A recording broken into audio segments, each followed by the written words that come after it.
Good afternoon, everyone.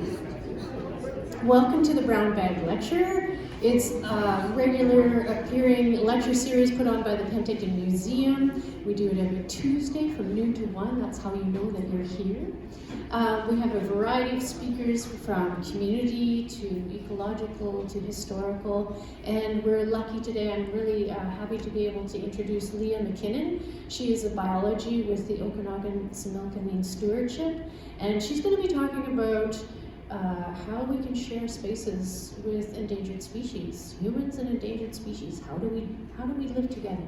So, without further ado, I will turn it over to Lia.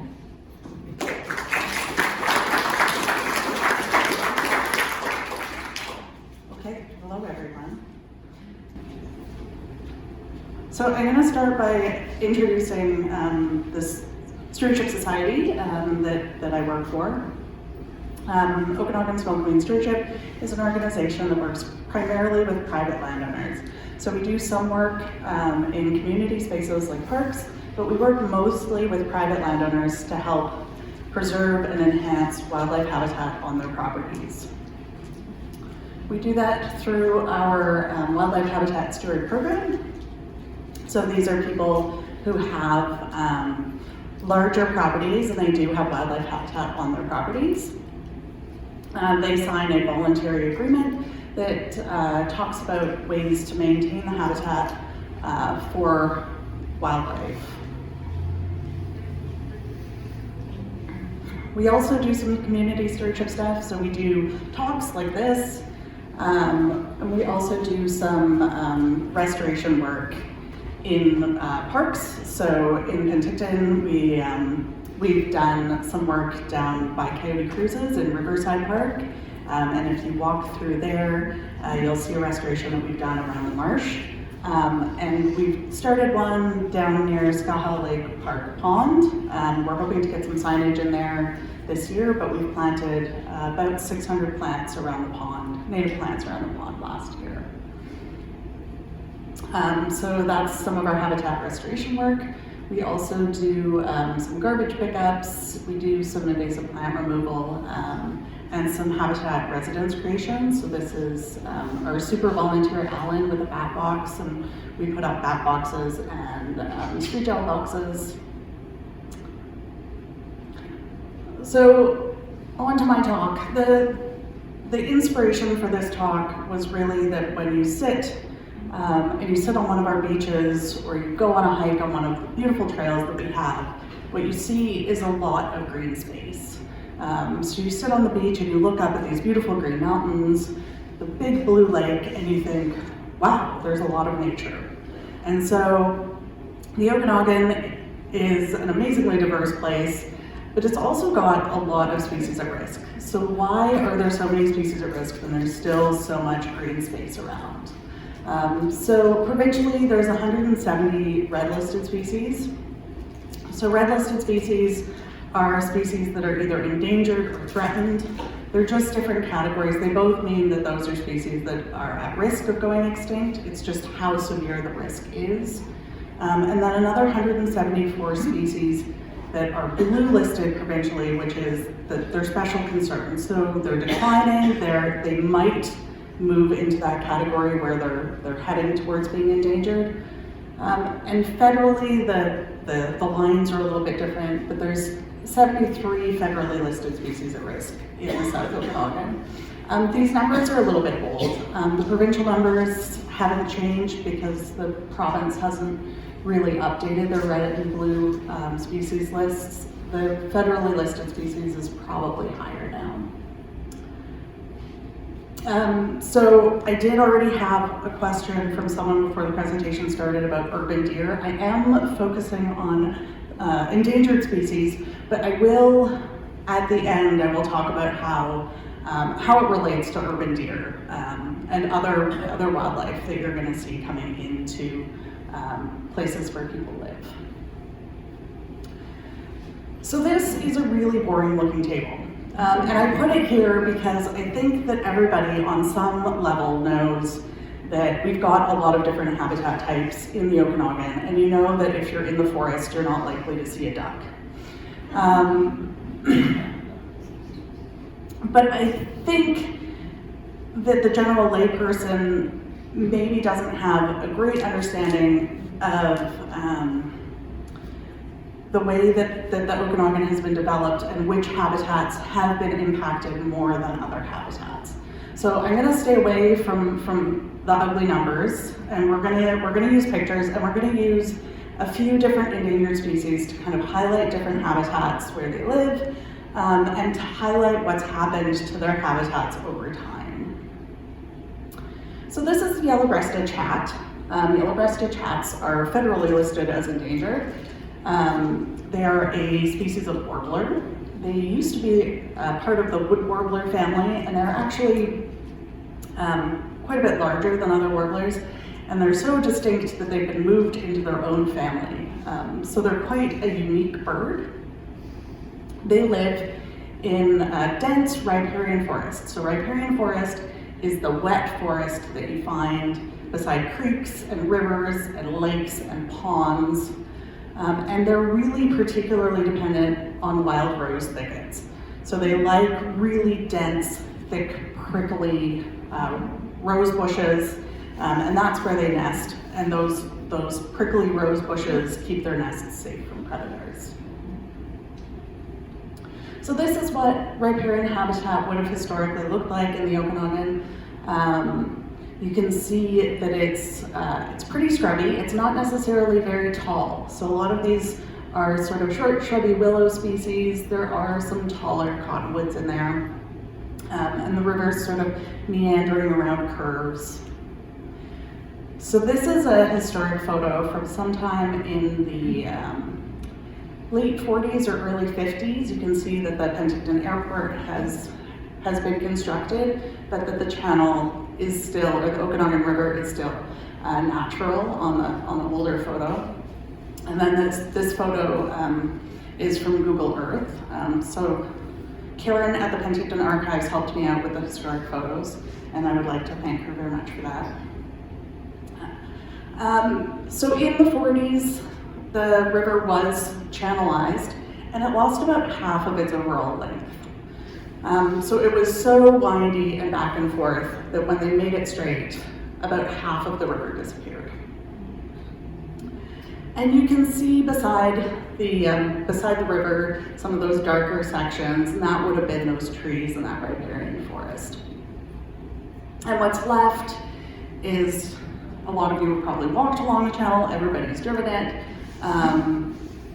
You're not really getting any of those riparian forests other than that little bit just north of the midpoint,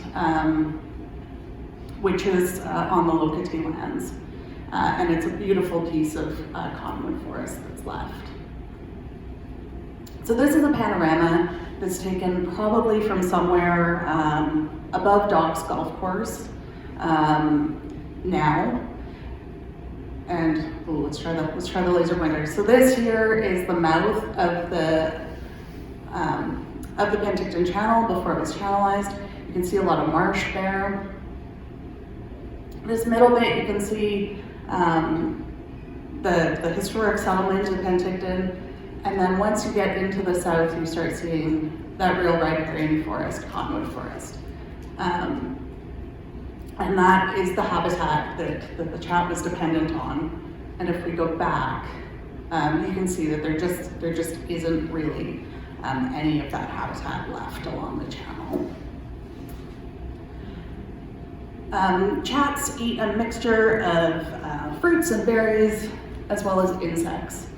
And the reason that I have insects up here on the screen is because there is actually a global decline in insects, particularly notable in flying insects.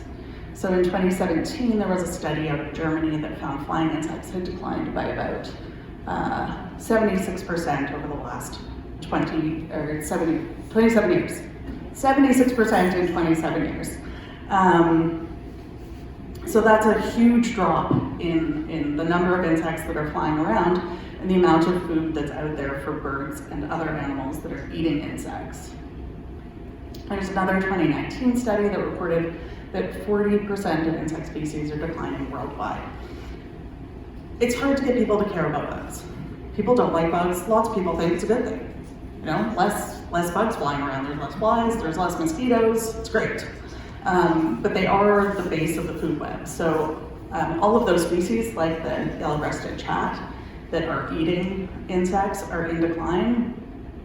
And it's particularly notable in anything that catches insects while flying. So things like swallows and flycatchers. The Lewis's woodpecker is another good local example. Are birds that catch insects while they're flying, and all of the aerial insectivores, so birds that catch insects in flight, are in decline. So after that, we're going to move on to the tiger salamander. Most people living in the Okanagan have never seen a tiger salamander, but they're here. They are endangered. As adults, they spend most of their lives underground because they are amphibians, and it's really dry here. So most of the time, as adults, they're hiding out underground where it's damp. But they do breed in fish-free wetlands. So if we go back to this picture with the channel and what it looked like before it was channelized, you can see the oxbows. And you can see that some of the oxbows have been cut off from the main stem of the channel. So that just happens naturally. Rivers that are going down very gentle inclines will naturally kind of start to serpentine. And eventually, what they'll do is they'll make a little loop, and the river will figure out that it's faster to go straight instead of around the curve, and the curve will get cut off from the main body of the channel. So these are great habitat for amphibians, including the tiger salamander. And the other thing that the tiger salamanders need is they only spend part of their life cycle in the water, and they spend the rest of their life cycle in grassland areas. So they need intact grasslands that they can access from those ponds. They only can go about a kilometer. They get up to just over a foot long. They grow throughout their entire lives. So most of ours don't get that big anymore because there's just too many hazards for them. So most of them don't live long enough to get that big. But they can go about a kilometer. So if there's not suitable habitat within a kilometer of that wetland, then they're not going to be able to survive.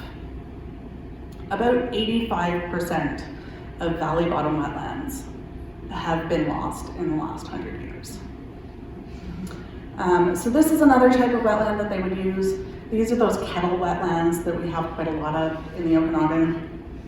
So this is a pond that doesn't have an inflow or an outflow. This is a little pond up near White Lake. So these are just filled with rainwater, and they don't have a creek coming in and out of them. These kettle wetlands were historically really easy to fill up and then either build on top of or plant on top of. So lots of these wetlands have been lost to development as well. Another threat to the tiger salamanders, and a lot of our other amphibians as well, is fish. So I did mention fish-free wetlands. This is a news story from last week talking about goldfish up in Yellow Lake. There's a number of reasons that people release goldfish into local water bodies. One is that people get goldfish for their kids. They think it'll be fun. The goldfish are kind of messy, they're kind of stinky, they don't actually do a lot, and they can live up to, I think, about 30 years. They're quite a long-lived fish. And given enough size, they can grow to be quite large as well. The other reason that people release fish into wetlands is as natural mosquito control. So particularly wetlands like this naturally wouldn't have had any fish in them because they're not connected to any other water course. People don't like mosquitoes. I also don't like mosquitoes. And so they think that a great solution to the mosquito problem is to throw some goldfish in there. The goldfish will eat the mosquito larvae and it will be perfect. The problem is that the goldfish don't just eat the mosquito larvae. So they're really happy chowing down on amphibian eggs. They stir up the bottom. So lots of amphibians need emergent growth, so they need plants that are sticking up out of wetlands to be able to lay their eggs on. So they stick their eggs onto grasses or reeds that are sticking up out of the wetland. The goldfish will sort of dig all of that up and make it muddy. They also just dig in the mud because they will feed in the bottom. So they dig in the mud. They get the whole pond quite muddy and turbid. And goldfish are well adapted to those dirty waters, and they can come up and they can actually gulp air to get air when the water is really muddy. It doesn't hold oxygen very well, particularly when it's warm. And amphibians would do well. They would also be able to breathe air, but those larvae don't actually have lungs that are developed yet, so they're completely dependent on gills, and they can't get any air. So goldfish are really bad news for our local amphibians. The white-headed woodpecker. This is a very rare bird. There's thought to be probably less than 10 breeding adults left in BC. They rely on a type of habitat called open ponderosa parkland. So this is actually not a great example of open ponderosa parkland that I've got because the pine trees are so small. So these are all quite young trees. They're probably all under 50 years old. And what the white-headed woodpecker really needs is big old ponderosas that are 200 to 400 years old. So most of our ponderosa pines that you see in the forests around are those smaller trees, but they can get absolutely massive. The record for the biggest ponderosa tree that's known is 270 feet. I think 278 feet is the tallest known ponderosa, and a diameter of about 8 feet. So if you think about what you've seen walking around, it's probably significantly smaller. We are at the northern end of the range, so they don't tend to get that big, but 150 feet on that order should be pretty common for these big old trees. When settlers moved into the Okanagan, they cut down a lot of these big old trees for firewood, for building, and just to clear land for other uses. So they would take them out to clear land to plant and to farm. So what we have left is a lot of forest that's like this. These are again all really young trees. And to me, this is a very unhealthy forest. And if you look at this forest, what you can see is that there's very little undergrowth here. There's a lot of pine needles sitting on the ground. And then these trees packed really densely together, which of course leads to this. So pre-Western settlement, there was a very regular fire regime. I went to a talk by Don Gayton a while ago, and he was looking at the fire regime on the west side of Vassal Lake, and said there was probably a fire there about once every 7 years. And these regular fires got rid of this fuel buildup, so they would use up all of the pine needles on the ground. They were often set on purpose by the First Nations, and they did that for a few reasons. And one is that they didn't want forests like this. Because a forest like this, it doesn't provide a lot of food for them. There's not a lot of roots or berries for people to eat, but there's also not a lot of plants for game species to eat. So if you look at this, there's not much for a deer to eat under these trees. And so these are actually both taken up on the Three Blind Mice trails. And there was a bunch of fire smarting, thinning, done a few years ago. And people sort of instinctively don't like taking trees out. People have an affinity to trees. They like trees. And I really should have gotten a picture of this in the spring, and I will get a picture of this spot in the spring this year to be able to compare. But you can see here where they burned a bunch of the debris, and you can see that it's a lot more open. And in the next few years, those pine needles are going to start to break down, and a lot more of the grasses are going to come through. And we'll be left with something more like this. So this isn't the same spot, but this is open Ponderosa parkland. And what you can see here is there are a number of shrubs, which is food for deer, and possibly people, depending on what the shrub type is, but you know, it might be Saskatoon or chokecherry. And you can see too, there's all of these wildflowers, lots of habitat for pollinators. So even though when you look in the mountains, you're seeing all of this green, what we're really seeing isn't necessarily the same kind of forest that would have been there 100 years ago. And there's not, you know, other than the thinning, and maybe some prescribed burns, although those are scary with so many houses around. There's not a lot you can do for this type of habitat except for wait for those trees to start to mature again. So the white-headed woodpecker likes those trees that are 200 to 400 years old. We've got a lot of trees that are 80 years old. So in another 100 years, we'll start having good habitat for white-headed woodpecker again. The burrowing owls are technically extirpated in BC. Extirpated means they are locally extinct. So there aren't any wild burrowing owls in BC. There are wild burrowing owls in Alberta and Manitoba, and they are also extirpated from Saskatchewan. There is a society that I also work for, the Burrowing Owl Conservation Society, and what we do is we raise burrowing owls in captivity and then release them into remaining grasslands in BC.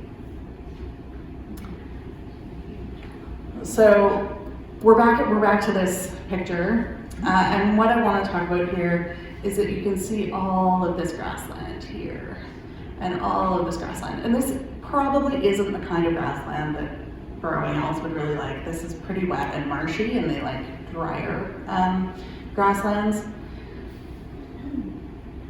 But the point that I'm trying to make here is that grasslands tend to be what people develop. This is a Soyuz. It is a really weird angle on a Soyuz. North is kind of this way.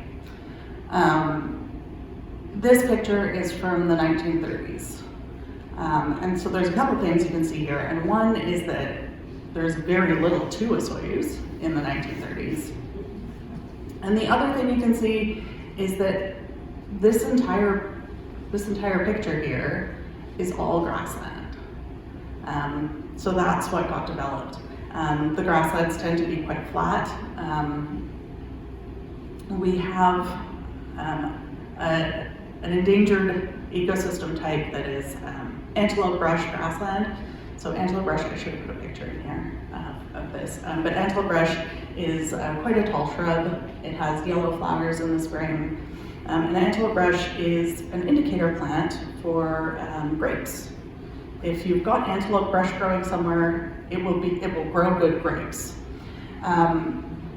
So a lot of the places that you look on the mountains, it's steep, it's thin soils. It's not necessarily going to be great soils for agriculture. It's not great places for building. grasslands tend to be good places for building. Additionally, people don't really like grasslands. So if you look at the definition of wasteland, the first definition is barren or uncultivated land, a desert wasteland. And lots of people see grasslands and they think wastelands. And I had a news story, and I didn't save it, and I couldn't find it again, about something being built on wasteland, and I was so outraged because I could tell you like 10 different endangered species that lived on that wasteland. But to the news story, it was just barren land that was now being used for such a better purpose, which is frustrating because, like I said, people really like trees. So there's all of this like green movement, hug a tree, and grasslands tend to be dry. They're sort of yellow, browny, lots of the plants there are prickly. And because it's so hot, they do have wildlife in them, but a lot of the time the wildlife is hiding out during the day, so you won't see wildlife when you're there. So it does seem quite barren. Now I think the grasslands are quite pretty, but they do take a little bit more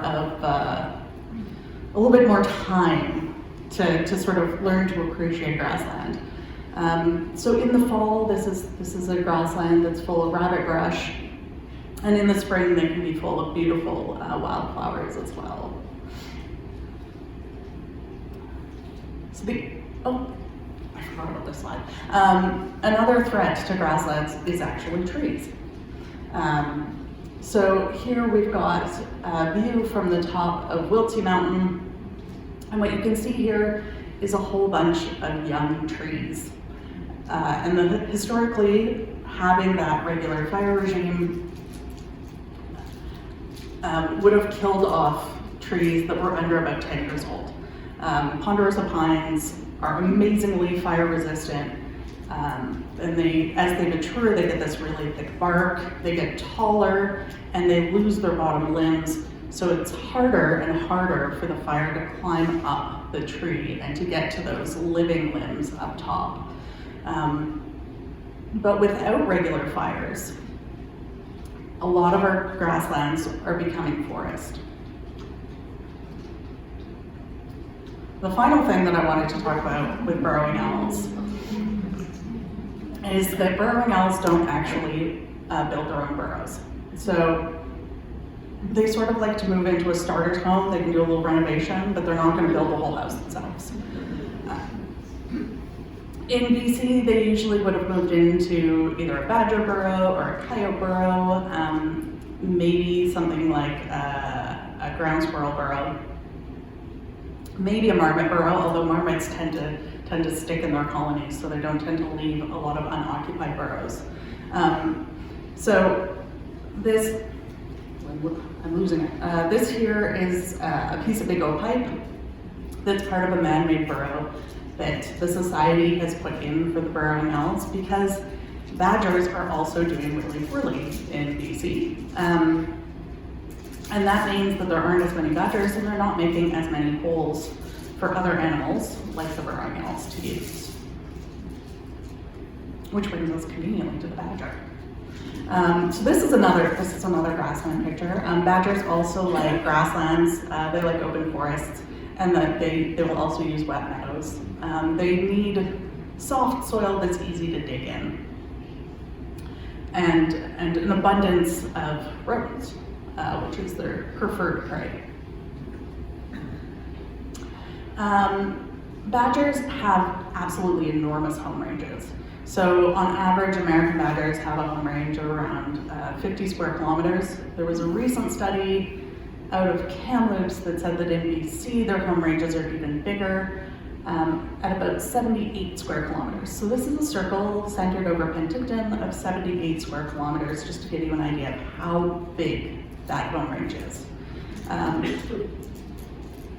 So that would be an average home range. Males tend to overlap with several female home ranges.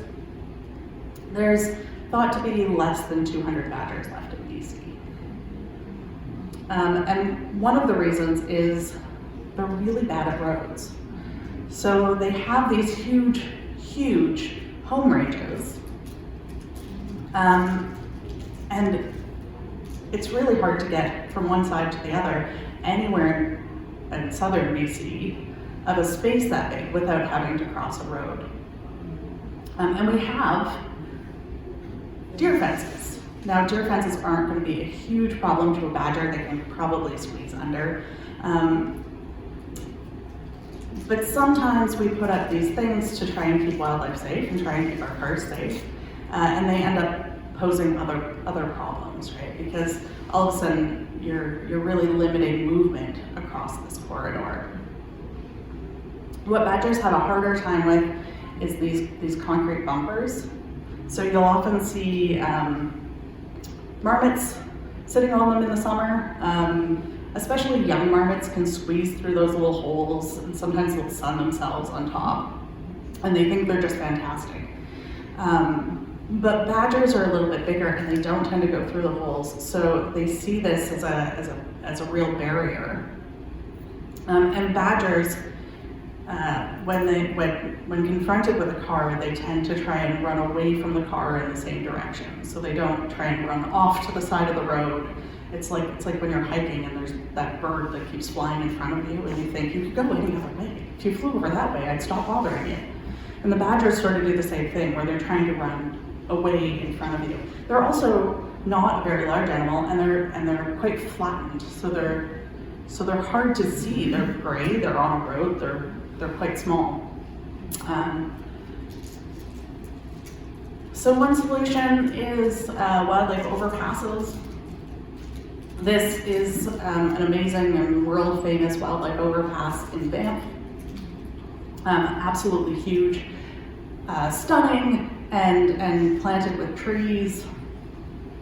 They're a great solution to allow wildlife movement back and forth across some of these highways that otherwise are major barriers. This one is a wildlife overpass that's found on the connector as you're coming up over Peachland towards Merritt. So you may have seen that if you've driven that way.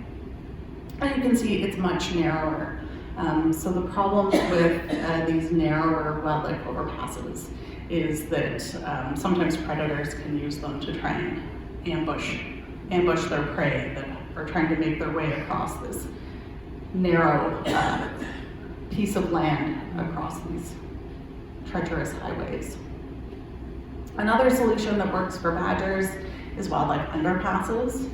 And so this is one of our summer students. She's working on an amphibian drift fence, which goes to a culvert that's along the highway between Osoyoos and Oliver.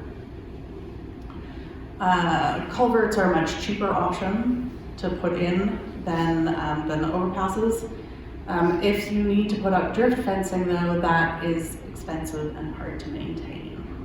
There are also, badgers are pretty happy to go into tunnels. They like the dark, but depending on what animals you're trying to get across the road, there are species that don't like going in the dark. There's some other options that have been tried that are more open on the top, sort of like a cattle guard. And those have been successful in some places, but they can fill up with debris that's fallen from the road. So another threat to badgers is what's known as secondary poisoning. So this is a Columbia ground squirrel. People who have Columbia ground squirrels on their properties often don't like them. They're a rodent. They breed like a rodent, and they make long holes. And so a pretty common solution is to try and poison them. And the problem with poisoning rodents is that they don't die right away. So you poison the rodent and it gets ill. So it's slow, it's confused, it's easy to catch. And then predators will catch that rodent and eat it. And depending on how big of a dose of poison the rodent got and how many poisoned rodents the predator gets, that can kill them. Another threat to badgers, which was a historic threat, but badgers have a really bad PR team.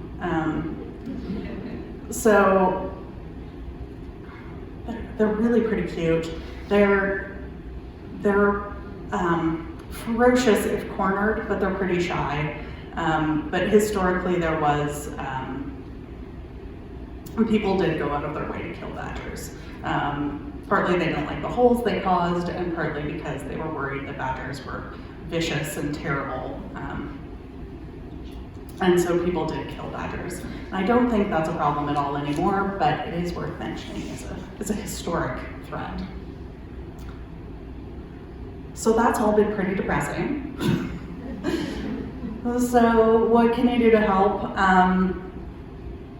If you have rodents and you want to get rid of them, snap traps are really the most humane way to go.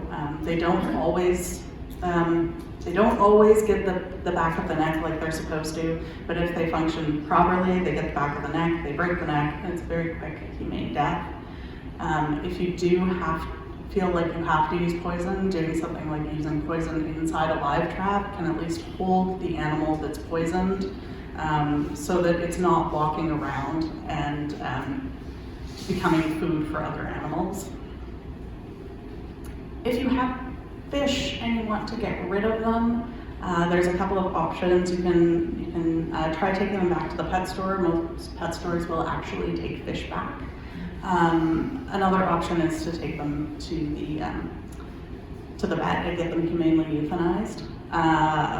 Another issue that I forgot to mention about releasing fish into the wild is that people will dump out their aquariums complete with plants, so those plants can become invasive, and there's a chance of spreading disease. So really, it's better for the environment if you do have that fish and you euthanize it rather than release it. And it's probably better for the fish too, because I mean, some of the fish do survive quite well, but they're bred to be in an aquarium. They're not used to this environment, so it's not a great place for them. Watch for wildlife when you're driving. Roads are a problem for a lot of things. Try and avoid driving if you can around dawn and dusk. Sometimes you don't have the option. You have to be at work, but dawn and dusk are particularly when animals are going to be out on the roads. So it's not just badgers that have problems with roads. And a lot of the animals that are frequently hit on roads are things like reptiles and amphibians, so like our painted turtles, like the Tiger Salamander. They're going to be crossing roads to get from breeding areas, or to get from ponds to breeding areas. And again, they're very small and they're hard to see when you're driving. So slow down in wild areas, watch for wildlife, try and avoid driving at dawn and dusk. You can donate to organizations that do environmental work. So you could donate to us. You could donate to any of the land trusts that are around. So the Nature Trust, the Land Conservancy. Locally, we have SILT, which is the Southern Interior Land Trust. They're a small local organization, and all of those land trusts are buying up important pieces of habitat to try and save some of those habitats that are left. Come out and plant a tree, but do it in an area that needs trees. Don't plant a tree in a grassland, but find a nice riparian area and plant a tree. Learn to love grasslands and tell other people about how great grasslands are, because they do take a little bit extra to love, but they are pretty amazing.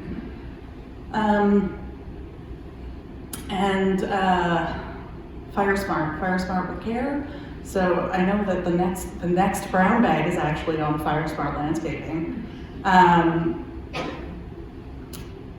But quite a few years ago now, there was a prescribed burn down on that west side of Bassett Lake. And there was a ton of pushback. People hated it. So it was done early in the spring. They tried to find a good venting day, and the airflow wasn't as good as they thought, and there was quite a bit of smoke hanging around. But you know, that one smoky day in the spring is better than the whole summer of smoky days from those really intense wildfires. And if you can support efforts to do that thinning and fire smarting, it actually not only helps protect us against fires, but it's also really good for the habitat. And I did say that I would mention deer, and urban deer. And so